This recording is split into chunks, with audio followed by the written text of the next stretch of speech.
There's a very specific kind of silence that arrives after years of carrying everyone else's emotional noise. It isn't the scary silence of being lost in the woods or the hollow silence of an empty house.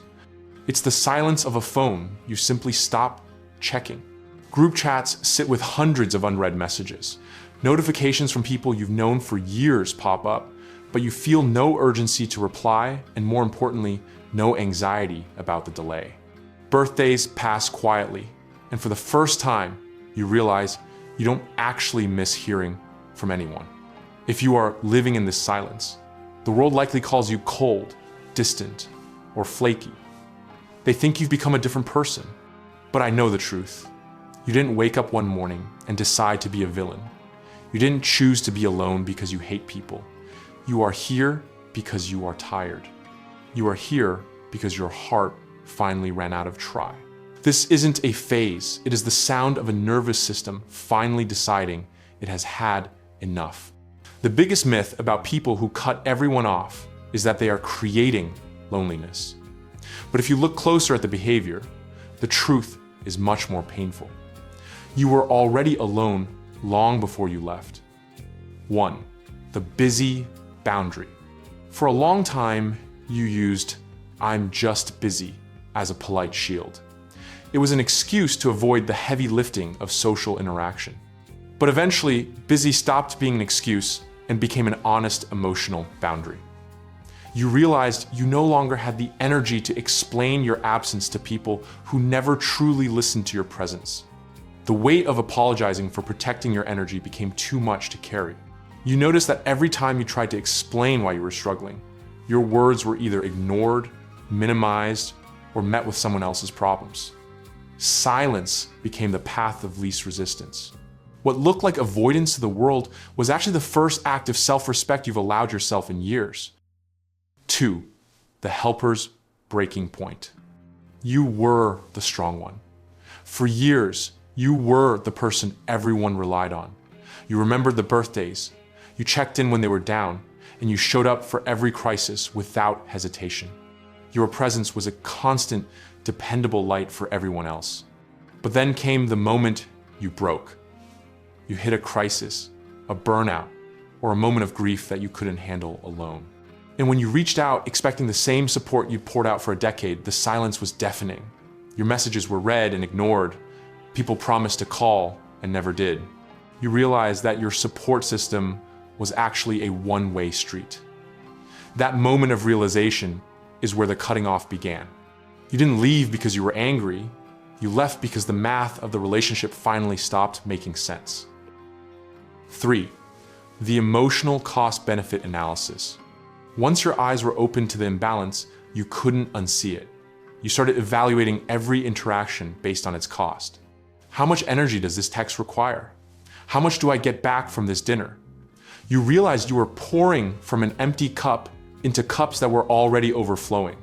Giving no longer felt like a choice. It felt like a tax you couldn't afford to pay. You noticed that your friends didn't actually want you. They wanted the version of you that was useful to them. When that version of you died of exhaustion, their interest died with it. So you simply stopped offering unlimited access to a soul that was already running on empty. 4. The body's memory. Your brain might have wanted to keep trying, but your nervous system had already learned the pattern. It recognized that every time you trusted deeply, the ending was the same. People stayed as long as things were easy and vanished as soon as things became heavy. Your body learned to anticipate the drop before it happened. You started spotting the tiny signs of withdrawal, a change in tone, a slower response time, and instead of chasing them, you decided to leave first. Leaving first feels like control. It gives you a way to decide the timing of your own heartbreak. Others call it self-sabotage, but to you, it feels like self-preservation. You are just trying to avoid the familiar wound of being the last one left standing at the table. 5. The quiet exit and the dramatic fight.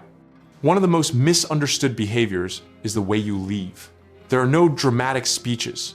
There are no final "I hate you" texts or long paragraphs explaining your pain. Why? Because you've already spent years trying to explain, and it never worked. You've realized that a final confrontation is just more emotional labor you don't have the energy for. So you just fade. The silence stretches from days to weeks to months. You decline enough invites that they eventually stop coming. You let your absence become the new normal. This quiet exit isn't meant to be cruel. It's just the sign of an emotional battery that is finally completely dead. It is important to understand that your fierce independence wasn't a choice, it was a survival response. You learned early on, likely in childhood, that people are unreliable when things get messy.